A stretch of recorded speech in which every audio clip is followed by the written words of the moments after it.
Good morning dear students. Today we are going to study about femoral triangle. It is an important topic from the lower limb.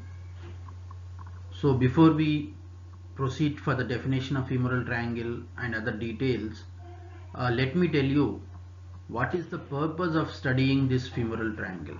Okay, what is the significance of studying the femoral triangle?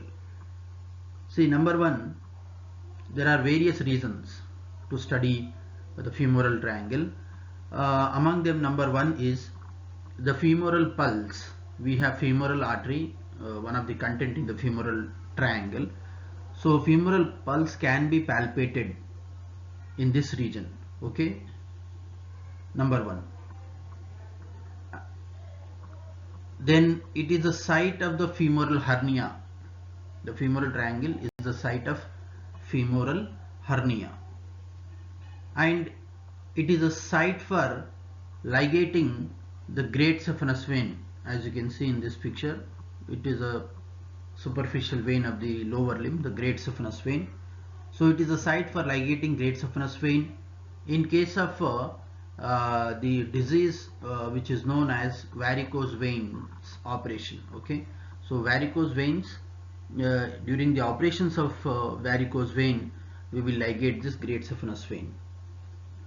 Then we can, the position of the femoral vein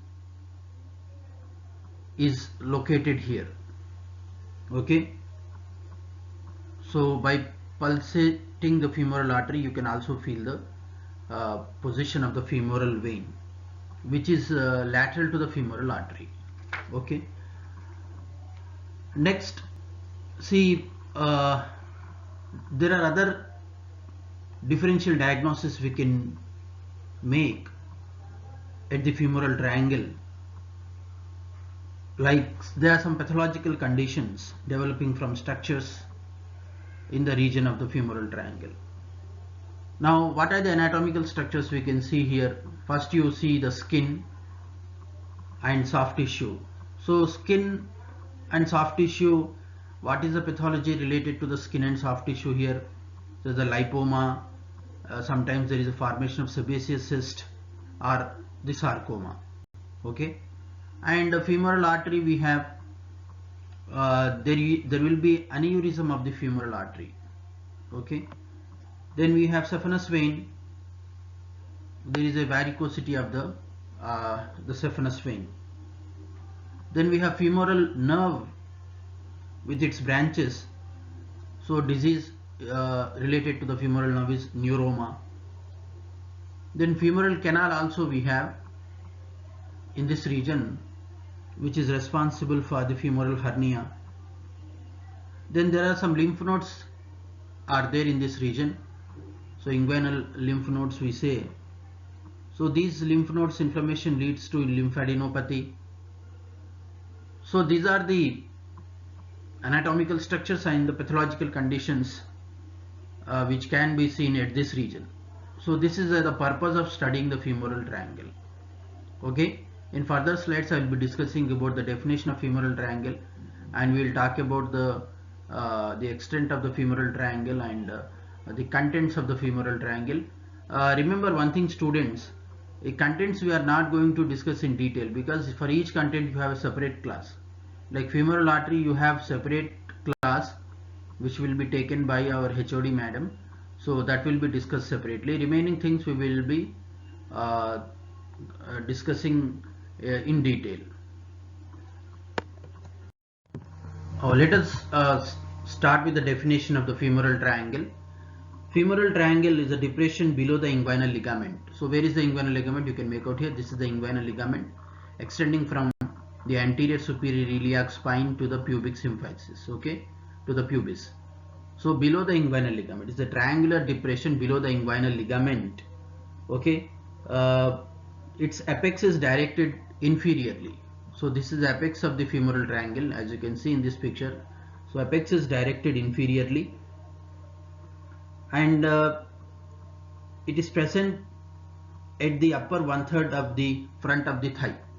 Upper 1/3 of the front of the thigh below the inguinal ligament.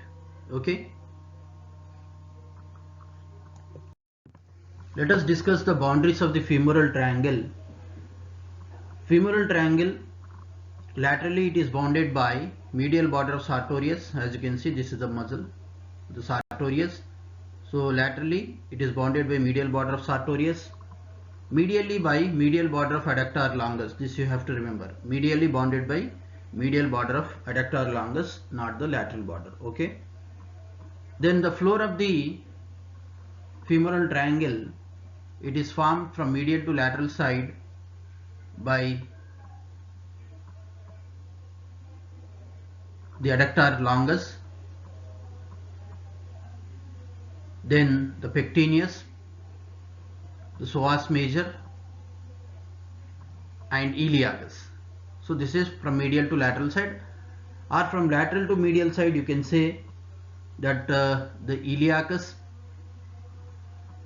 the psoas major, then the pectineus and the adductor longus. So this is the floor of the femoral triangle. So sometimes between the iliacus and psoas major,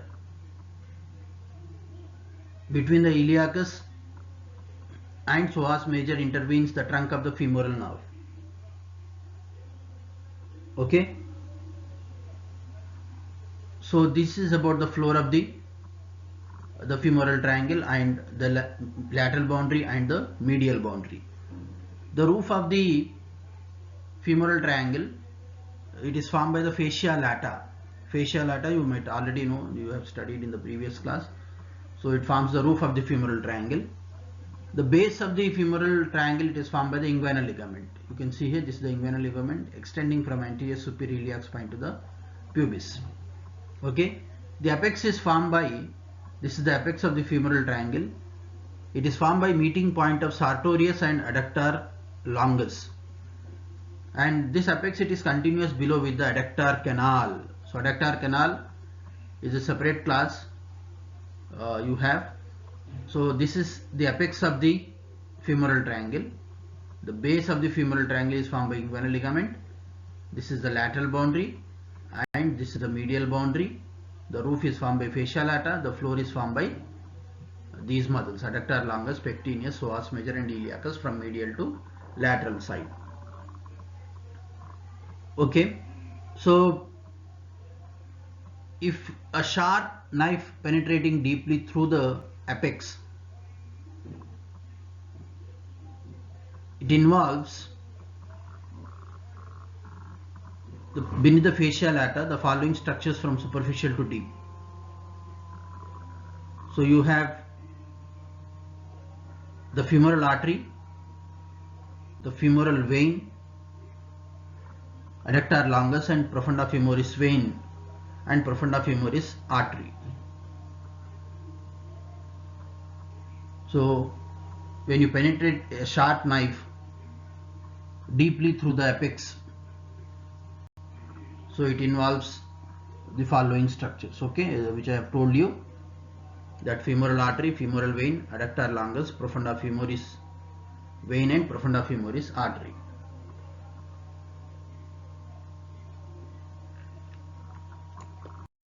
So let us discuss the same thing again.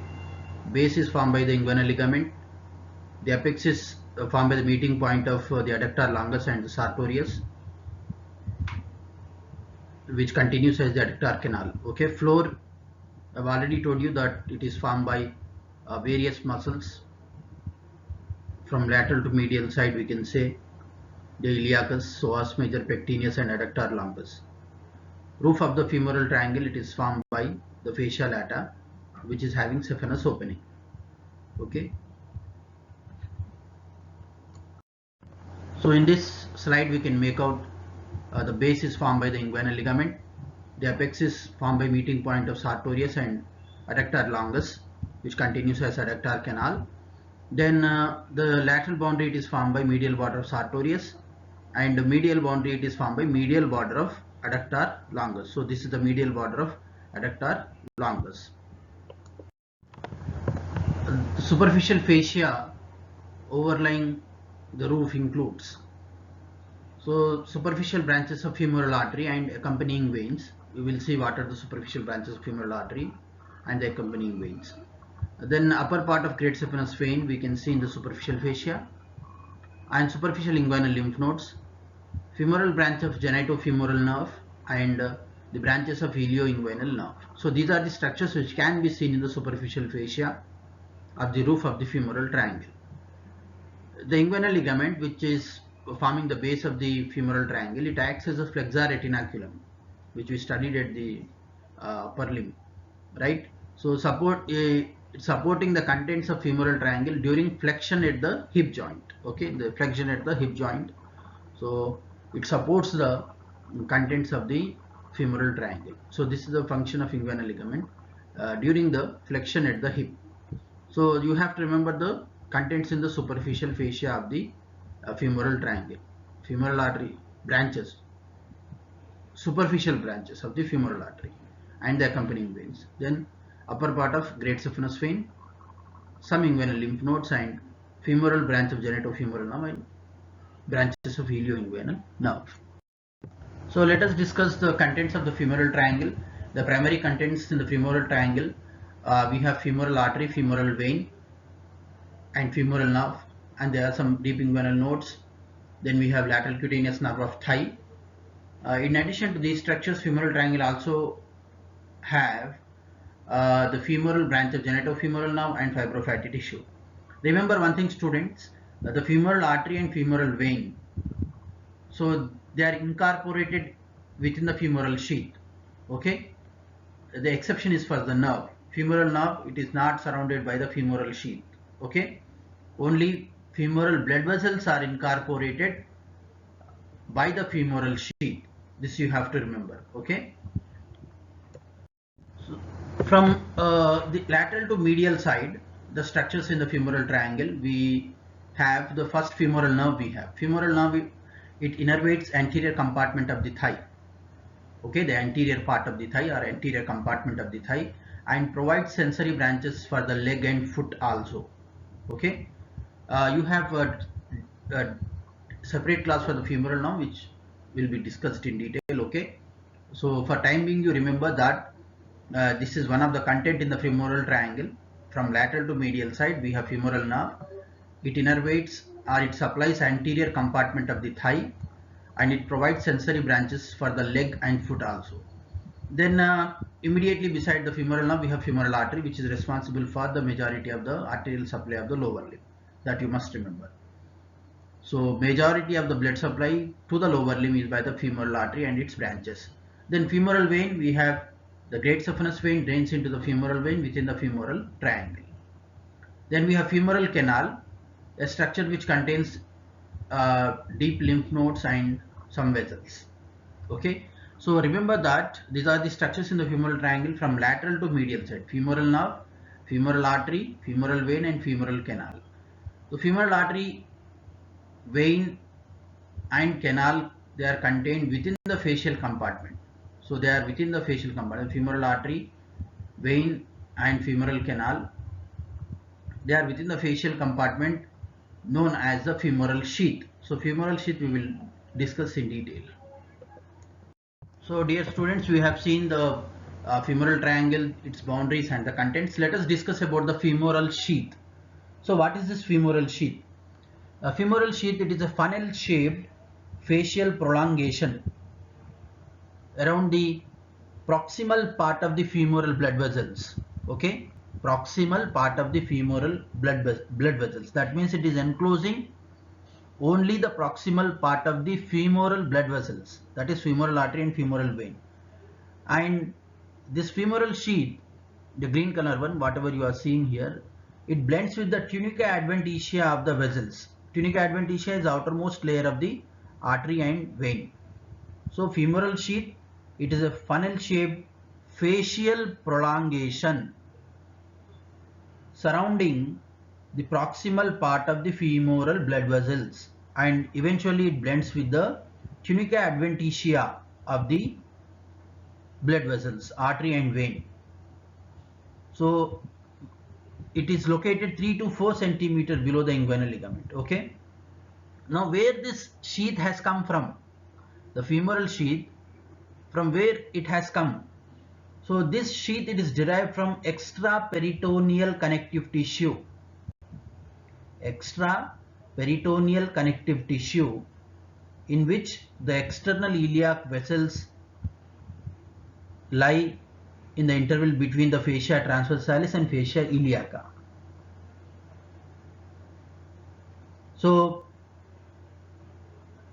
and remember, so the thing is that it is derived from extraperitoneal connective tissue, okay,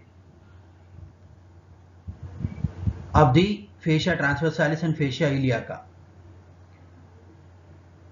The anterior wall of the sheath, the anterior wall of the femoral sheath, it is formed by fascia transversalis. Remember that. The anterior wall of the sheath, it is formed by fascia transversalis. Now this transversalis, it is a muscle of the anterior abdominal wall. We say the transversus abdominis muscle, we say. So that muscle has got a fascia transversalis, we say. So anterior wall of the femoral sheath, it is formed by fascia transversalis. Okay. And posterior wall, the posterior wall, it is formed by fascia iliaca. So that you have to remember. So femoral sheath, it is a funnel shaped facial prolongation surrounding the proximal part of the femoral blood vessels, and it blends with the tunica adventitia of the blood vessels about 3 to 4 centimeters below the inguinal ligament. It is derived from the extraperitoneal connective tissue of the fascia transversalis and fascia iliaca. It has two walls, anterior wall and posterior wall. Anterior wall, it is formed by the fascia transversalis. Posterior wall is formed by the fascia iliaca. So one thing you have to remember, that the femoral nerve, it is not incorporated within the sheath. So because it passes beneath the fascia iliaca, or the fascia which is covering the iliacus muscle. So this femoral nerve, it passes beneath the fascia iliaca, so it is not incorporated in the femoral sheath. Now what is the function? What is the function of the femoral sheath? It allows the femoral vessels glide freely in and out beneath the inguinal ligament during the movements of the hip joint. So that is the function of femoral sheath. So it allows free movement of the femoral vessels in and out beneath the inguinal ligament during the movements of the hip joint. Okay. Now this sheath, it is rudimentary in the newborn babies due to fetal position of flexion, but is prolonged below the inguinal ligament when the extension of the thigh becomes habitual. Now you can make out the subdivisions here, right? In this diagram you can make out the subdivisions of the femoral sheath.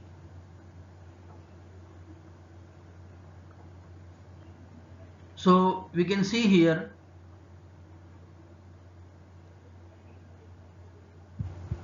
there are two antero-posterior septa. Antero-posterior septa divide the sheath into three compartments. There are two antero-posterior septa which divides the femoral sheath into three compartments. The lateral compartment, it contains femoral artery and femoral branch of genitofemoral nerve. Not the femoral nerve, but the femoral branch of genitofemoral nerve. GFN stands for genitofemoral nerve. So femoral branch of genitofemoral nerve and femoral artery, they are in the lateral compartment. The intermediate compartment contains femoral vein. The medial compartment, this is the medial compartment, which is known as the femoral canal. And this is the femoral canal. It is conical and about 1.25 centimeters long. Okay. So its base, the base of the femoral canal, it is directed above and forms an oval shaped ring which is known as the femoral ring. Okay, so that you remember, you can make out femoral canal containing the lymph node of Cloquet or Rosenmuller's lymph node, we say. So we can also make out the femoral ring. It is directed above and forms oval shape, which is the base of the femoral canal. It is directed upwards and it forms a femoral ring. Okay, which is bounded in front by the inguinal ligament. The femoral ring, it is anteriorly bounded by inguinal ligament, behind by the pectineus muscle. So, and we also have lacunar ligament, which is a lateral boundary of the femoral canal. Okay, the femoral ring, it is closed by femoral septum. Again, the femoral septum, we say it is a condensation of the extraperitoneal tissue.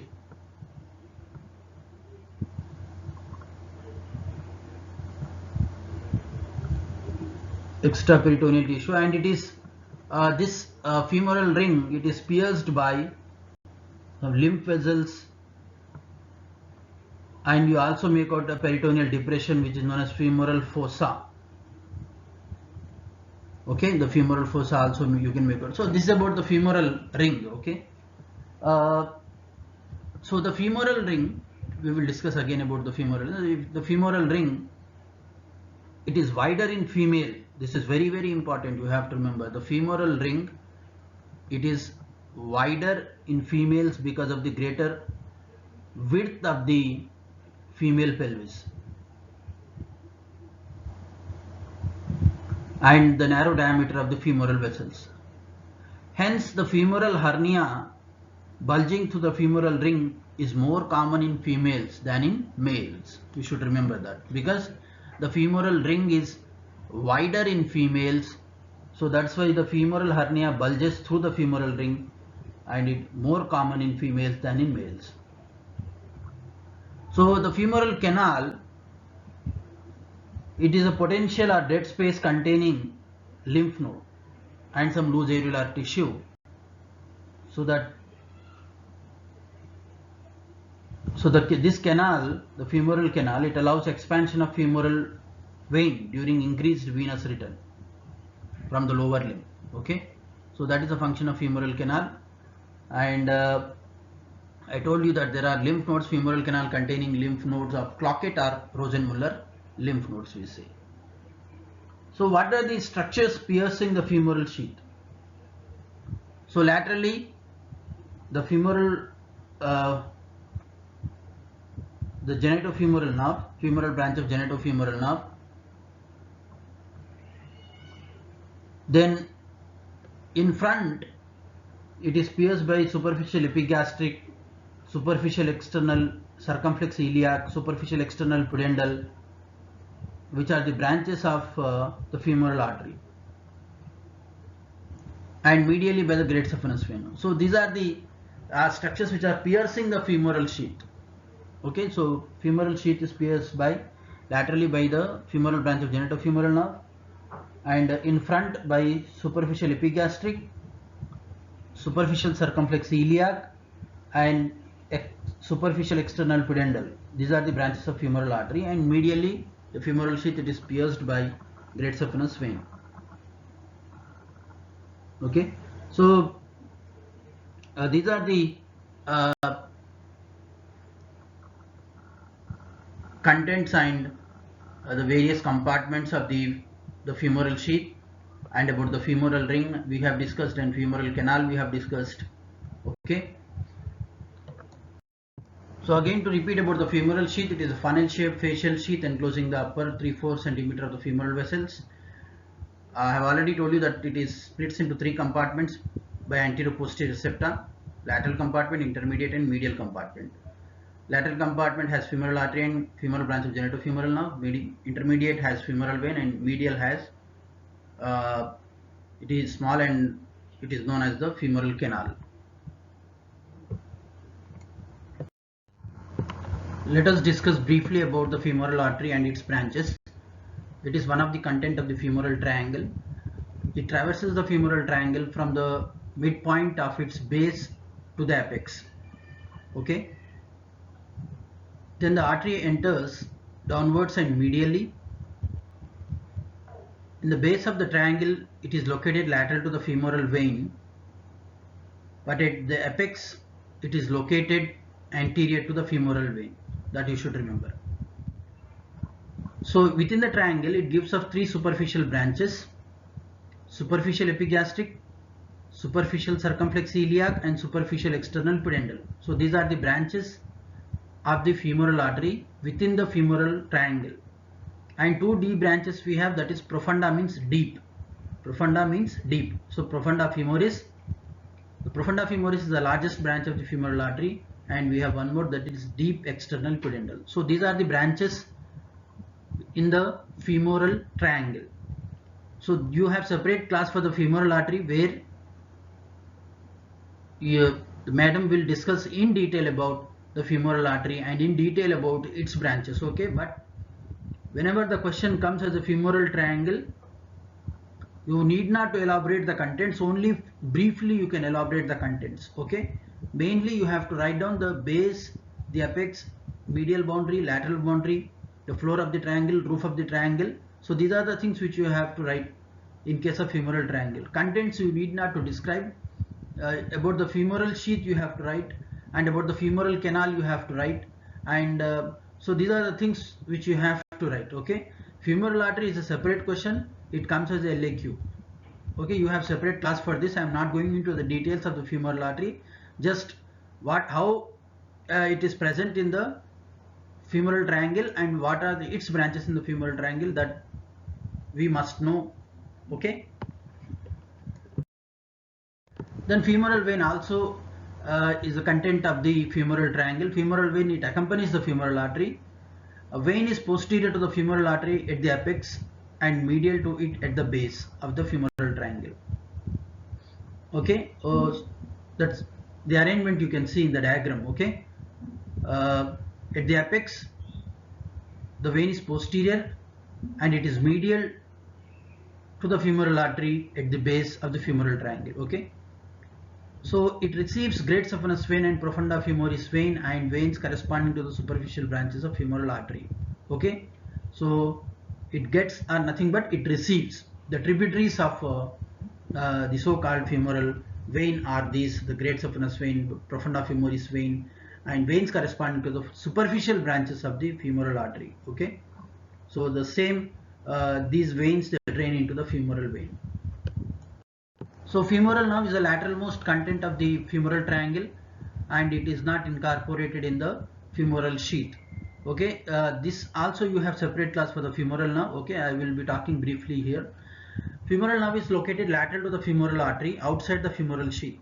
That is the groove between the iliacus and psoas major. 2.5 cm below the inguinal ligament, it divides into anterior and posterior divisions, which enclose the lateral circumflex femoral artery. Okay, so the anterior division produces two cutaneous branches, intermediate and medial cutaneous nerves of thigh. The medial cutaneous branch accompanies the lateral side of the artery. At the apex of the triangle, it crosses in front of the artery from lateral to medial side. Okay, this we should remember. The posterior division gives rise to cutaneous nerve, that is a saphenous nerve. It goes downwards along the lateral side of the artery. So this is about in brief about femoral nerve in the femoral triangle, but you have separate class for this. There you have to you will be learning in detail. Femoral canal, already we have discussed, it is the smallest anatomical compartment located in the most medial part of the femoral sheath. It is 1.3 cm long.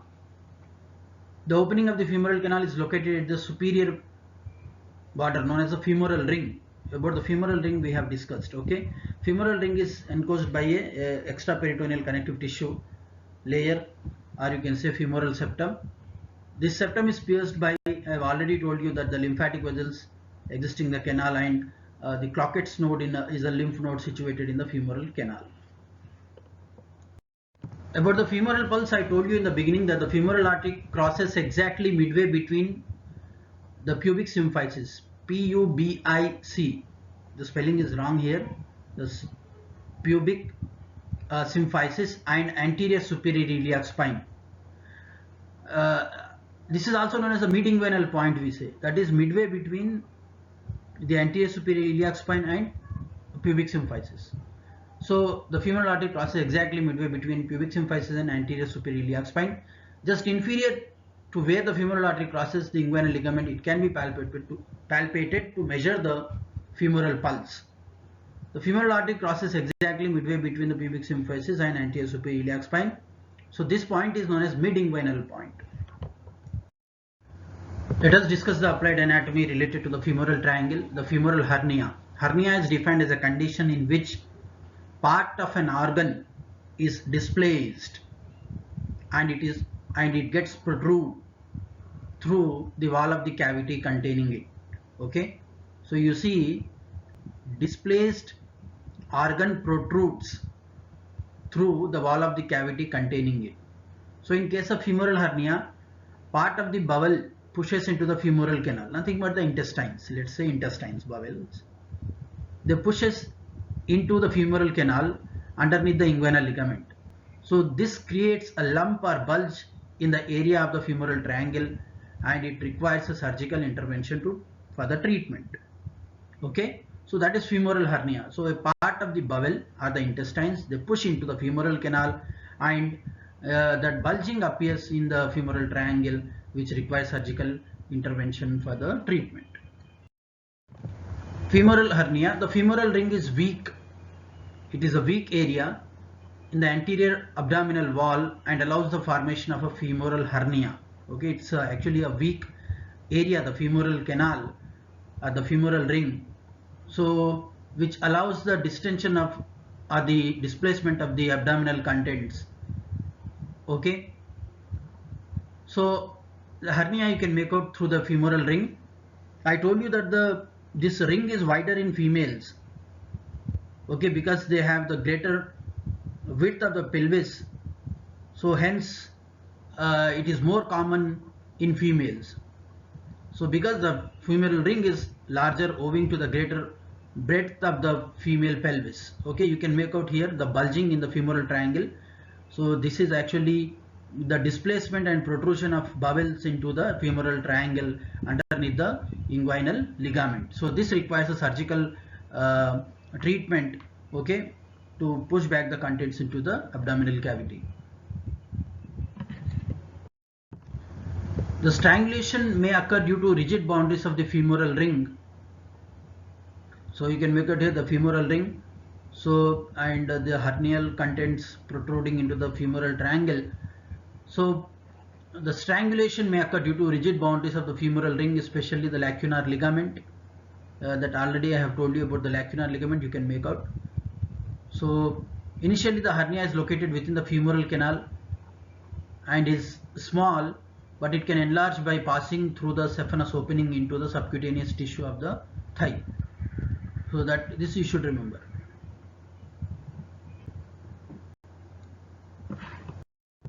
So in this diagram you can make out the femoral hernia.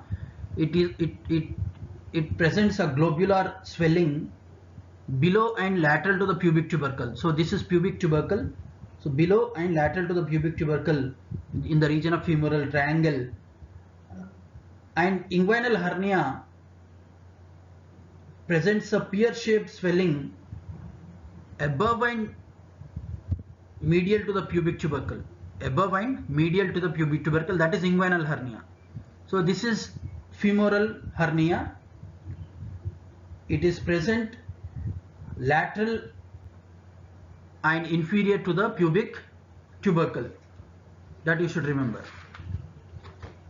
Then I told you femoral hernia, it is more common in women than in men. So what is the reason for that? Due to greater width of the female pelvis, and the inguinal ligament forms a wider angle with the superior ramus of the pubis. That is also one of the reason. And the femoral vessels are narrower in females. Okay, so these are the factors which are responsible for the femoral hernia in females. So to differentiate between the inguinal and the femoral hernia, I told you that the femoral hernia is more common in females and it lies below and lateral to the pubic tubercle.